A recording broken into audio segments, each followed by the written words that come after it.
ഇവിടെ നടന്ന ചേർത്തലയിലെ ഇഷ്യൂ ആണ് വിഷു ദിനത്തിൽ നടന്നിട്ടുള്ളത്. അതിനകത്തൊന്ന് ഓർത്തു നോക്കൂ, അവരൊക്കെ തലോടൽ കൊടുത്തു. അതിനകത്ത് ഇത്രമാത്രം മോശമായി ഹൈന്ദവ ബിംബങ്ങളെ ചിത്രീകരിച്ചവരെ തലോടൽ, 1 വർഷത്തിൽ താഴെയുള്ള ഒരു ഭാരതീയ ന്യായ സംഹിതയിലെ വകുപ്പിട്ടുകൊണ്ട് ഇന്നലെ തന്നെ ജാമ്യം. അതിനെതിരെ പ്രതിഷേധിച്ചവർക്കെതിരെ വലിയ കേസാണ് എടുത്തിരിക്കുന്നത്. എനിക്ക് തോന്നുന്നു ഞാൻ ഉൾപ്പെടെയുള്ളവർക്കെതിരെ വലിയ കേസുകളും. എന്ന് വെച്ചാൽ അതിന് കുറ്റം ചെയ്തവർക്ക് തലോടലും അതിനെ പ്രതിഷേധിച്ചവർക്ക് തല്ലും കൊടുക്കുന്ന ഒരു നയമാണ് കേരള സർക്കാർ അവലംബിച്ചിരിക്കുന്നത്. അത് തീർത്തും അപലപനീയമായിട്ടുള്ളൊരു കാര്യമാണ്. ഇത്തരത്തിൽ ഹൈന്ദവ വിരുദ്ധമായിട്ടുള്ള എല്ലാ നടപടികളും കഴിഞ്ഞ 1 വർഷക്കാലത്തെ നിങ്ങൾ കേരള സമൂഹത്തിലെ ആ വിഷയങ്ങളൊന്ന് നോക്കൂ.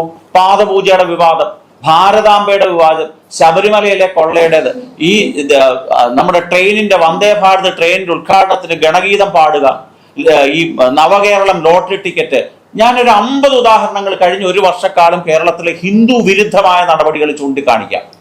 ഈ ഇരിക്കുന്ന മാധ്യമപ്രവർത്തകർക്ക് ആർക്കെങ്കിലും ആ നടപടി ശരിയാണെന്ന് പറയാനൊക്കെ ഇന്നലെ ആ ഉണ്ണികൃഷ്ണനെ ചിത്രീകരിച്ചത് ആർക്കെങ്കിലും സ്വന്തം മനസ്സ് ഏത് മതവും ആയിക്കൊള്ളട്ടെ, ഇതര മതവിഭാഗത്തിലായിരുന്നെങ്കിലോ?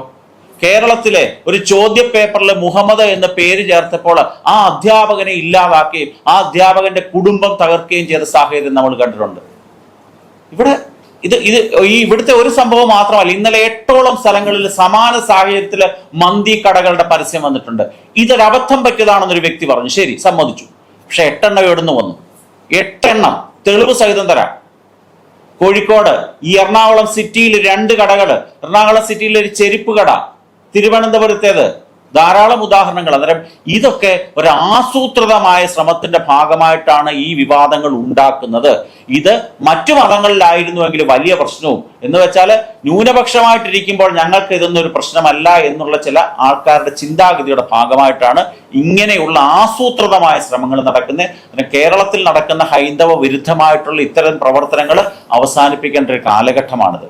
കാരണം എല്ലാവരും സമാധാനത്തോടെയാണ് കഴിയേണ്ടത്. ഞങ്ങൾ ആർക്കും എതിരുമല്ല, ഇവിടുത്തെ ന്യൂനപക്ഷങ്ങൾക്ക് ഞങ്ങൾ എതിരല്ല.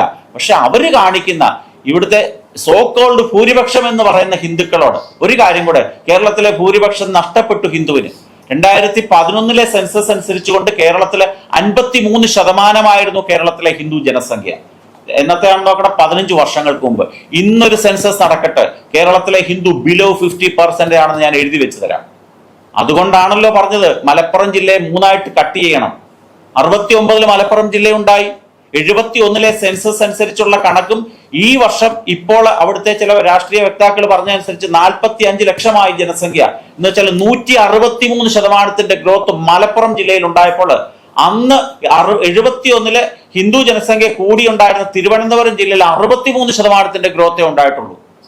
അന്നേരം ഇപ്പോൾ ഈ നിയമസഭാ മണ്ഡലങ്ങളുടെ അതിർത്തികൾ നിശ്ചയിക്കുമ്പോൾ ഇതിനെന്താ പറ്റി ആരും മിണ്ടാത്തത് എന്താണ്? ഉത്തരേന്ത്യയും ദക്ഷിണേന്ത്യയും തമ്മിൽ താരതമ്യം ചെയ്യുമ്പോൾ ഞങ്ങളും ഇതേ ആരോപണം പറയുകയാണ്. മലബാർ മേഖലയിൽ ഈ ഹിന്ദു ദക്ഷിണ കേരളത്തിനേക്കാൾ കൂടുതൽ മണ്ഡലങ്ങൾ അവിടെ ഉണ്ടാകുന്ന ഒരവസ്ഥയും ഇതേ സാഹചര്യം തന്നെയല്ലേ? എന്താ വ്യത്യാസമുള്ളത്? ഒരു വ്യത്യാസവുമില്ല. അതുകൊണ്ട് ഇത് കൃത്യമായ ആസൂത്രണത്തിന്റെ ഭാഗമായിട്ട് ചെയ്യുന്ന കാര്യങ്ങൾ.